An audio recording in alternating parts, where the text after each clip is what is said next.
How's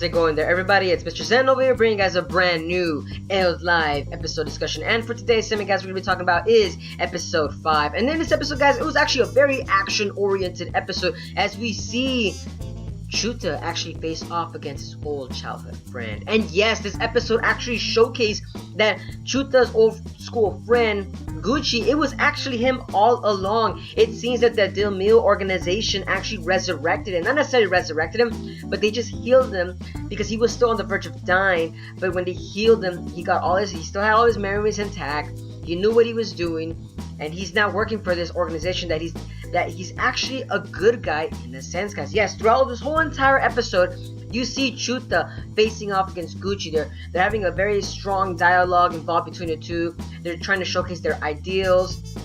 You see Gucci trying to emphasize the fact that, that Chuta, you're a very weak person, you're not who I thought you really were, etc, etc. And you see, of course, Chuta actually falling for the words that Gucci was saying, because of course it was actually very meaningful for Chuta in this episode, because it really was, it wasn't his fault as to what happened to him and his best friends that happened so many years ago, because of the when they were hiking, it was the plantation, that the footing around the mountain, it was very weak in a sense that it really wasn't necessarily Chuta's fault. But throughout the whole entire years, he's always been blaming himself, and of course Gucci was actually using that to his advantage. But like I said, later in the episode, after they're done fighting and everything, Gucci actually was saying that, no, I'm actually not really evil. I'm just really using this organization so we can find more of our friends, because we know that they're still alive. It's just that they're out there in the solar system just kidnapped them. I'm just trying to find them, which I thought that was actually very entertaining. But it was kind of weird seeing that, because Gucci actually plays a very convincing villain in this episode, folks. I actually thought that he was the villain throughout the whole entire time.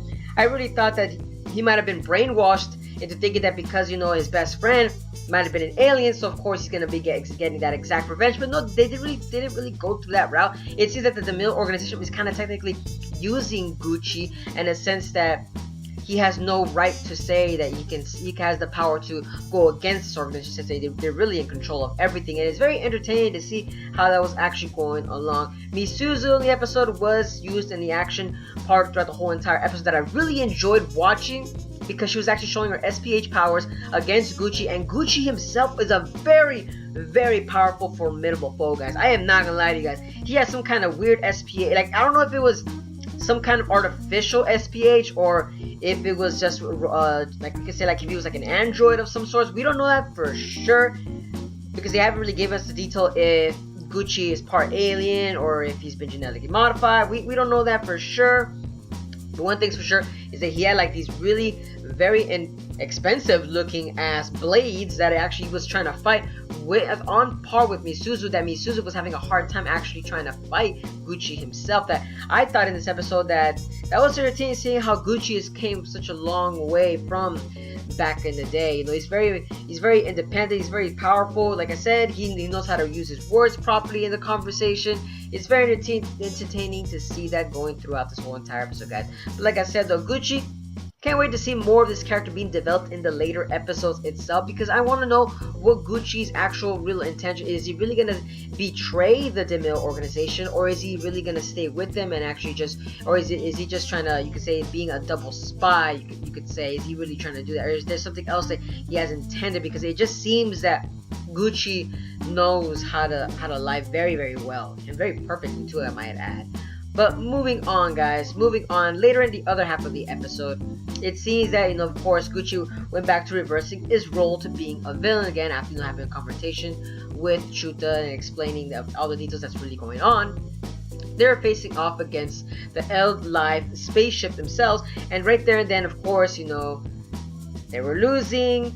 Chuta's actual space patrol force was actually they were in a losing state due to the fact that, they weren't really doing well in an aerial dogfight. It seems that, of course, there was too many enemies to face off against, and the enemies knew where the turrets were from the spaceship itself, that it seems that they had to bring in Tonto. If you guys don't remember Tonto, it was that space cat that actually was doing very good in the previous episode, that was able to defeat level 100 of those like machine bugs. Now in this episode, that was very entertaining to see how Tonto was actually doing pretty good, because they used that to their advantage, and Tanto actually destroyed all the machines that were attacking the spaceship. And also, giving granted, it seems that SPH goes about in very different forms, guys. Tanto didn't use any SPH, but the thing that got me interested was the fact that the spaceship itself was able to coat itself with SPH with these like strange looking bubble or like dandelion like aliens, that it was very entertaining to see. Like they basically just get showered on, and from there on the whole spaceship got a whole coat, like a bubble coat, you could basically say. That was very entertaining. I didn't think that the spaceship itself was gonna be using that type of engineering and technology involved. Like I said, this episode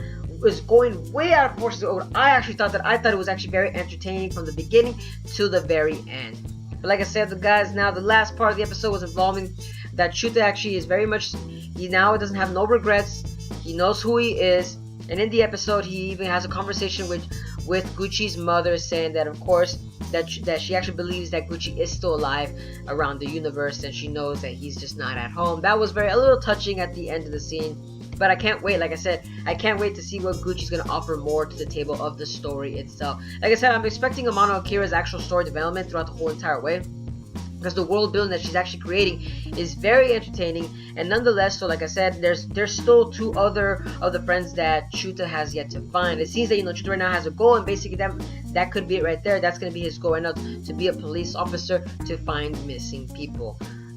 Internationally, of course. And in space, of course. But like I said, guys, that's it for today's segment. Let me know down in the comments below. So what are you guys' thoughts on ēlDLIVE episode 5? Did you guys enjoy it? Did you guys like watching Gucci actually fight? Did you guys want to see more of the actual fight involved with it? Like I said, let me know down in the comments below, guys. And as always, guys, I hope you guys are having a wonderful day. But this is Mr. Zen, signing out.